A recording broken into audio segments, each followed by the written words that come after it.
was really popular at some point. All right, so here we are live on YouTube with Susan Michel, Surrender to Joy. Susan Michel, this mic is all yours. Hi, this is Susan Michel. It is so great to be here as always.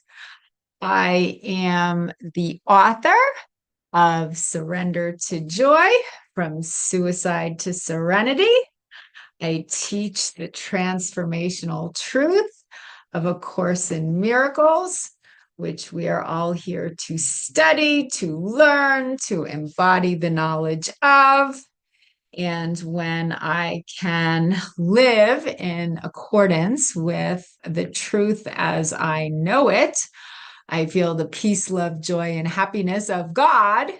However, part of my journey in this earthly classroom is, I guess, bringing the darkness to the light. And when the ego kicks in, when my blocks kick in, I need to learn to identify them and release them. That's what A Course in Miracles is teaching us. A Course in Miracles starts out by saying nothing real can be threatened, nothing unreal exists. Herein lies the peace of God. So, what that means is the only thing that's real is the love. However, part of our process down in this earthly classroom is releasing our fear, releasing the hidden pain points within our unconscious mind. So, my book starts out, my passion is God.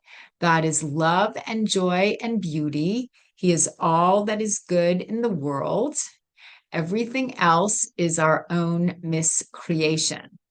When we are filled with joy, we are connected to God.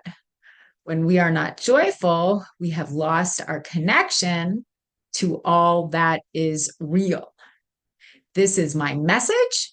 It can be clarified with three simple words: surrender to joy. There is nothing to find. All we need to do is surrender. There is nothing to find in the world because, as A Course in Miracles tells us time and time again, there is no world. The external world that we experience is a reflection of what's going on internally. So, our external world is nothing more than a reflection of an internal condition. We're always creating our own experiences. And that is something that is not taught by society today. Society today is run on the egoic thought system. There's a lot of there's a lot of egoic thoughts going through the air right now whenever you turn off on the news, or now the election is coming up. So turning on the news can be very divisive. And it's important to keep ourselves plugged into our God socket as often as possible. That's why I always start out my day with A Course in Miracles lesson, so I can remind myself of how much love is available to me whenever I choose to access it. Today's lesson, if you go by the lesson of the year, today is the 295th day of 2024, I believe. And today's lesson is the Holy Spirit looks through me today.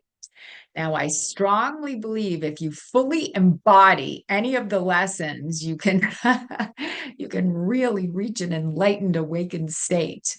I mean, technically, the first half of the workbook is about undoing the mind, and the second half of the workbook is about focusing on peace, love, joy, and happiness. And it's about remembering who we really are.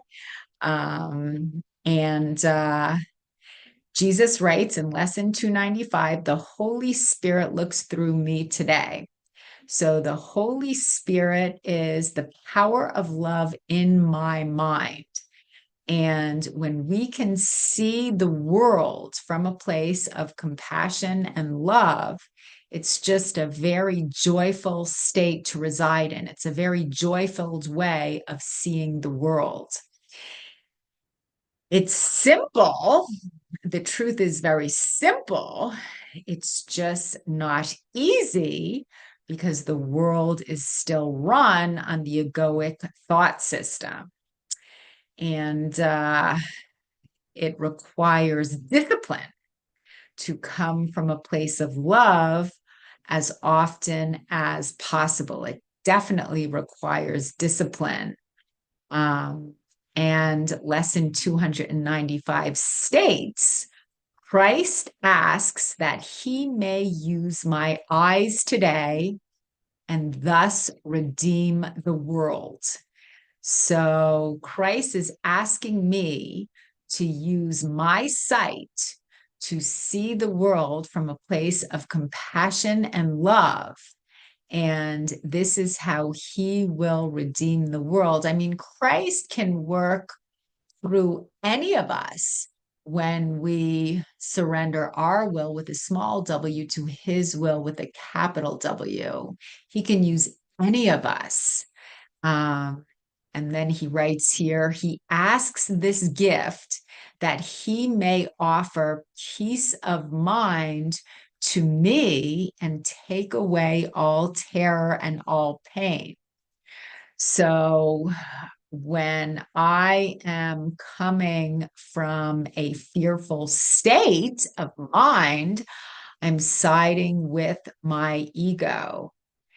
And when I can release my fear and instead connect to Christ consciousness, I come from a place of love and compassion, and all the angst just disappears. It just dissipates. And then Jesus writes, and as they are removed from me, the dreams that seem to settle on the world are gone. Redemption must be won as I am saved. The world is saved with me. For all of us must be redeemed together. Fear appears in many different forms, but love is one. I mean, so what is fear? Fear, the acronym for fear, false evidence appearing real. Fear is basically anything that's not love. A Course in Miracles says there's two ways of seeing the world, through the eyes of love and compassion, or through the egoic thought system, which is based on fear. So we're either coming from love or we're coming from fear. So all the emotions, anger, sadness, jealousy, frustration, they all fall under the umbrella of fear. So whenever we're not experiencing love, we are experiencing fear.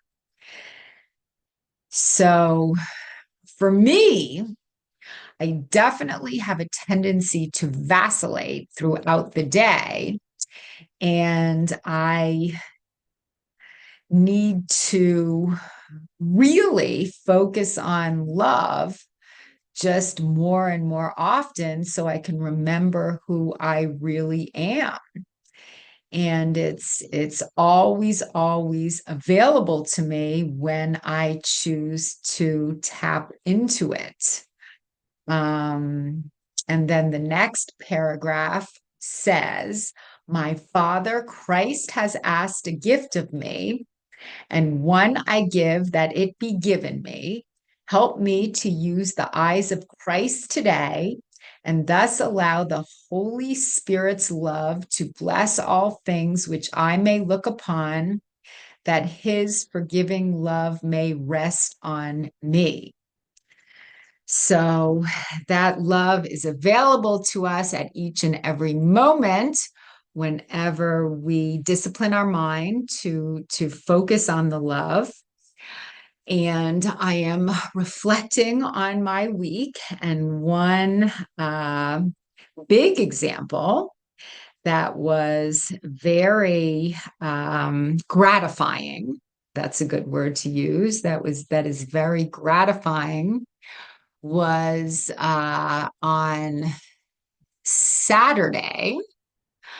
I had a couple of promotional modeling jobs or brand ambassador jobs that I worked, and it was a very enjoyable day. I think I was pretty much plugged into my God socket all day. You know, I promote different liquor brands and different products. So I enjoy working with the public. And again, I felt plugged into the power of love.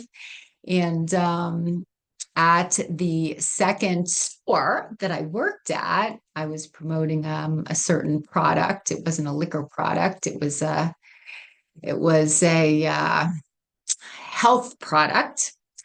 And someone came into the store, and she came up to me and she started asking me about my product. And I gave her a taste, as I was there to do. And she really started projecting a lot of fear onto me. You know, she was really just kind of rude. And she told me that she didn't like the product. Actually, the word she used was nasty. She said, "Wow, this is really nasty." And then I said, "Oh, okay. I'm sorry you don't like it. If you want me to take it from you and throw it away, that's fine." And she said, "I didn't say that I wanted you to take it from me. Just let me be. Let me, you know, sip on this drink." And she just kind of snaps at me. And she used a couple swear words. And then I continued to talk to explain to her more about the product. "Oh, you talk so much. Can't you just shut up?" she says to me. So again, she was projecting a lot of fear onto me and being really not so nice. But for whatever the reason, I was plugged into my God socket, and I did not take her personally. It's not something that I even had to make an effort to do. I just was feeling loving. I was feeling compassionate. So I didn't take her comments personally. And I just extended her love. And I was actually very proud of myself because so much of the time I do get defensive. I was just sending her love. And then she ended up buying the product and thanking me when she left my table. And I just felt so high and so happy, you know? So it was a experience. It was a test. I truly believe she was an angel sent to me from heaven, you know, just to prove to me that I could love even when somebody was projecting their fear onto me. It was just a beautiful, beautiful learning experience. You know, we all have access to that loving part of us whenever we choose to tap into it. And that was just a miraculous experience because it would have been very easy to take her comments personally. It would have been very easy to get offended by her nasty demeanor. It's just very easy to go down into the rabbit hole with someone, especially when they started, right? And if I was to go home and explain the whole situation to my husband, I'm sure he would have backed me, you know, because people tend to validate our responses. But the bottom line is when we come from a place of fear, we are going to feel bad, even if the other person, you know, comes from a place of fear first. And when we come from a place of love, we are going to feel good. And it's especially empowering. I mean, for whatever the reason, that experience was especially empowering to me because I proved to myself no matter what the world throws at me, I can come from a place of love.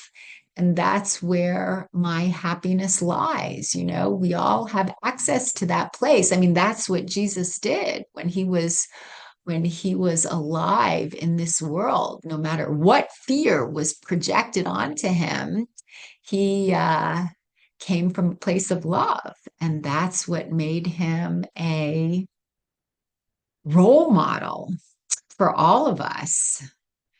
Um, it says in the Bible, Jesus himself, Jesus himself never claimed that he was the only one who was divine. He did claim, or I believe he was divine, but he's not the only one that who is divine. So the Bible says, "What I have done, you can do also, and more. Go thou and do likewise."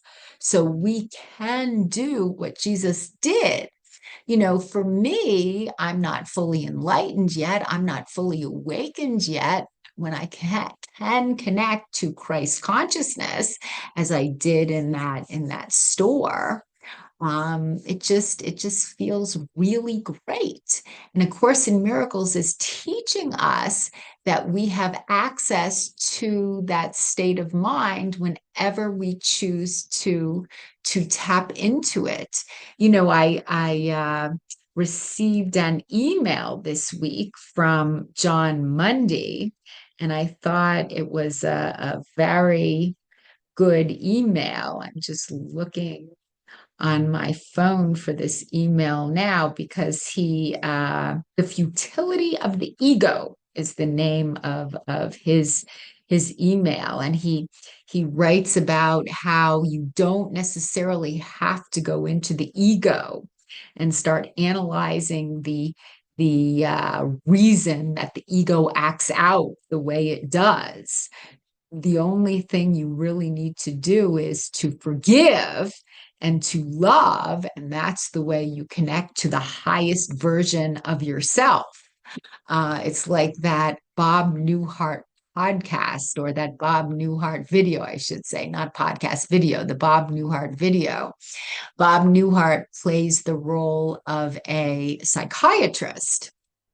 And there is a client, a woman, that comes into his office, and she starts telling Bob Newhart, who's a psychiatrist, how she's really scared of being buried alive in a box. She's just petrified of being buried alive in a box. She's claustrophobic. So he asks her a few questions, and she starts telling him about her fear, how she has a hard time being in enclosed places. And she starts just going into details about her fear.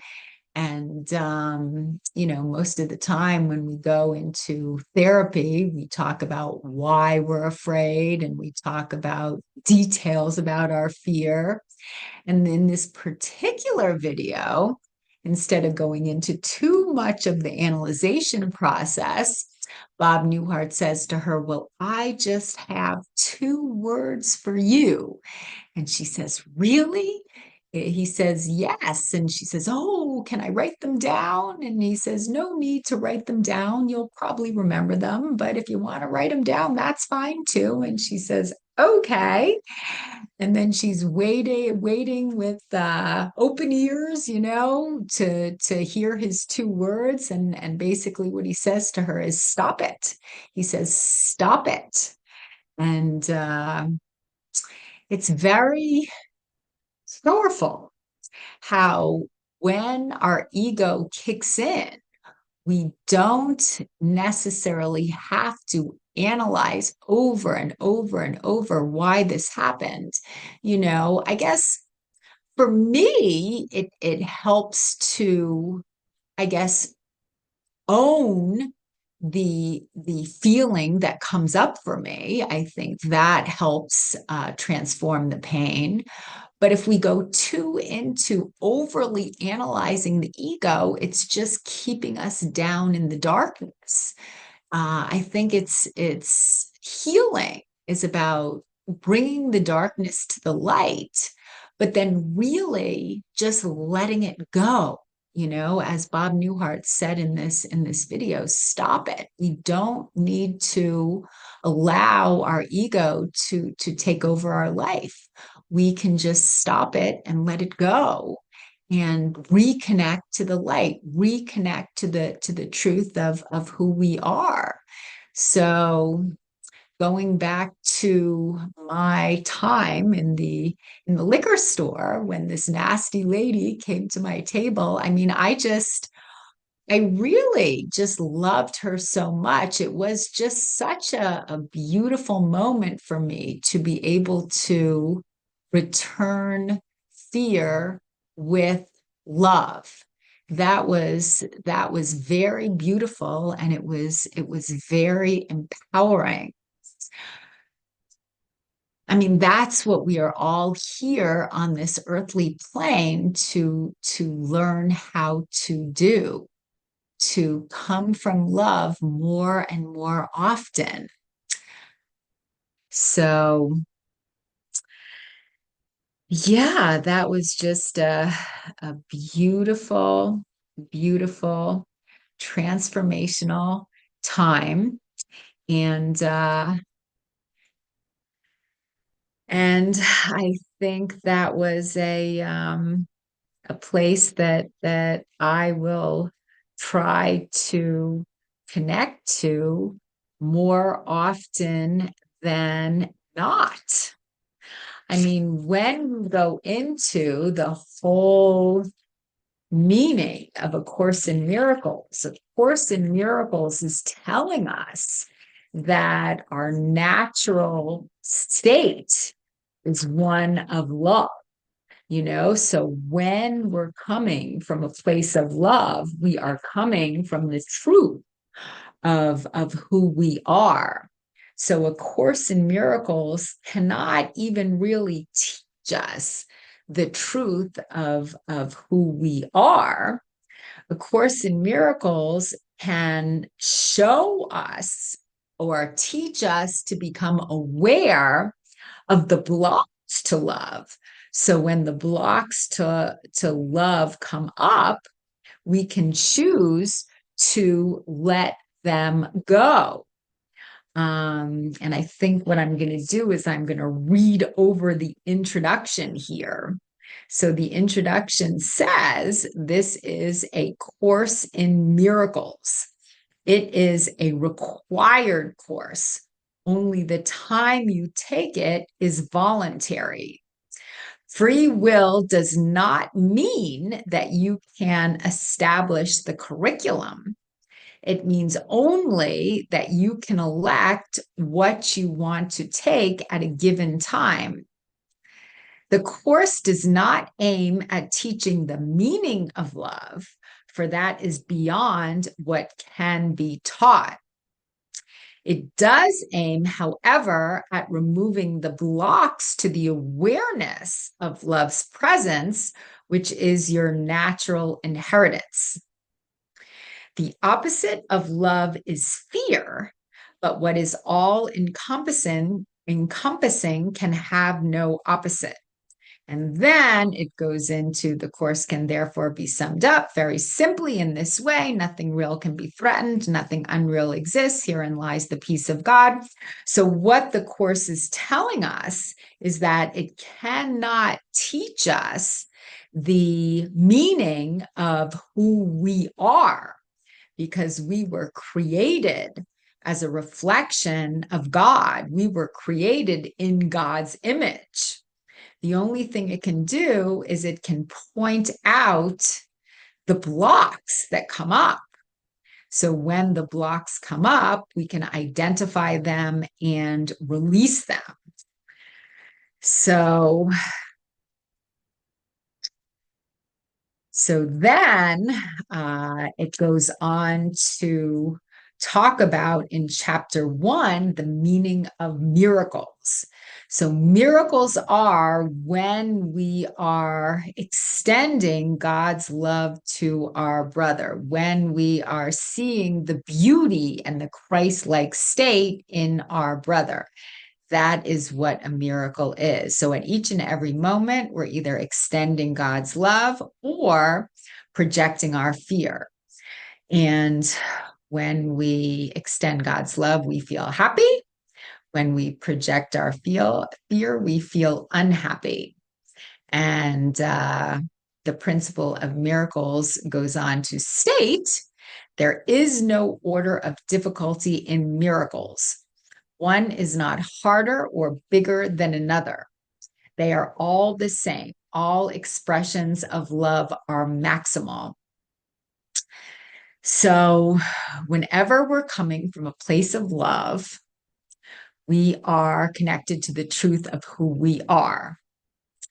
And whenever we are projecting our fear or our insecurities, we're disconnected from the truth of who we are. It's really, again, it's very simple. It's not easy because the world is run on the egoic thought system, but it is simple because do we want to be happy or not happy? And then number 2, it says miracles as such do not matter. The only thing that matters is their source, which is far beyond evaluation. So miracles come from God.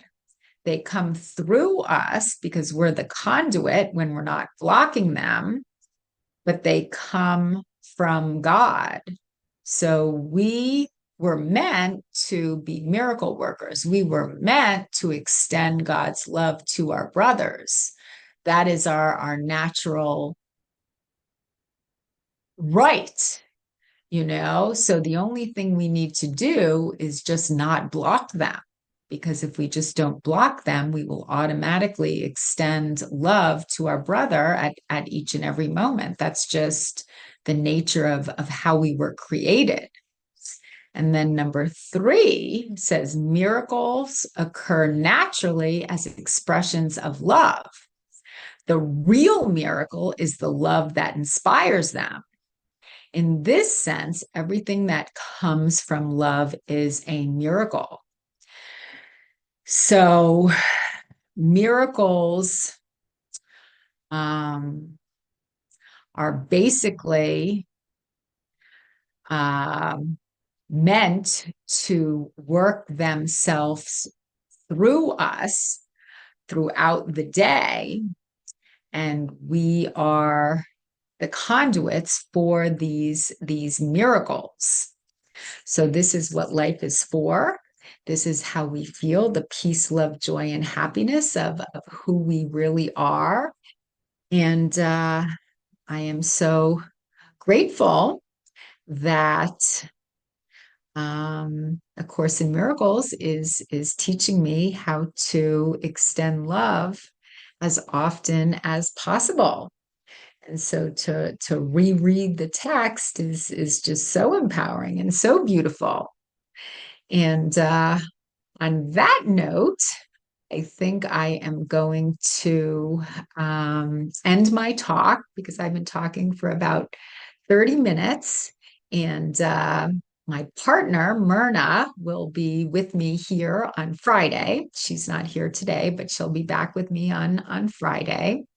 So I thank you so much for being here with me today. And I will now return the microphone to Lynn. Thank you. Thank you so much, Susan Michel, and beautiful sharing. I really appreciate the anecdotes from your life because how you actually work the course is really important and gives people a really good idea of how to see things differently rather than just memorize the words and know the titles of the lessons. You are really living A Course in Miracles.